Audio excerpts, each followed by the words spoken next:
Doctor Sukanta বাবু একজন doctor, অত্যন্ত প্রথিতযশা ব্যক্তিত্ব, যিনি লন্ডনে মমতা ব্যানার্জির চিটিংবাজির বিরুদ্ধে প্রতিবাদ করেছিলেন।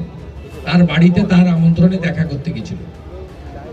যেহেতু কালীঘাট এলাকা কার্যত পিসি ভাইপোর পৈতৃক সম্পত্তিতে পরিণত হয়েছে, 35টা প্লট কিনে নিয়েছে, সেখানে কাউকে যেতে দেবে না, তাই লালবাজারে তুলে নিয়ে গেছে। আমরা এটা নিন্দা করছি। পুলিশকে বাদ দিয়ে দিলে এ সরকারের কোনো অস্তিত্ব নেই। সমগ্র আসানসোলেও তাই।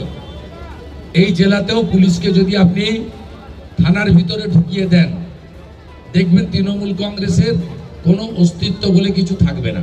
তাই পশ্চিমবঙ্গ পুলিশকে এখন সবাই মমতা পুলিশ হিসেবেই ডাকে। ওনারা 14 বছর ভোগ করলেন। রামচরিত পাসওয়ানরা যে 50 কোটি টাকার বাড়ি তৈরি করলেন, নরেন 1000 কোটির মালিক, হরে রাম আর তার বেটা মিলে 500 কোটির মালিক। বিধানের কত টাকা বিধান নিজেই জানে না। মলয় সপরিবারে সবংশ কত ফ্ল্যাট করেছে শঙ্করের নামে, তার বিয়ের নামে, সব তালিকা আছে। 15 বার ডেকেছে দিল্লিতে। তারপরে 14 বছর পরে এই গাওনা গাইলে তো কেউ শুনবে না। বোঝা যাচ্ছে যন্ত্রণার নাম শুভেন্দু অধিকারী। নাম্বার 1 নয় 5 6।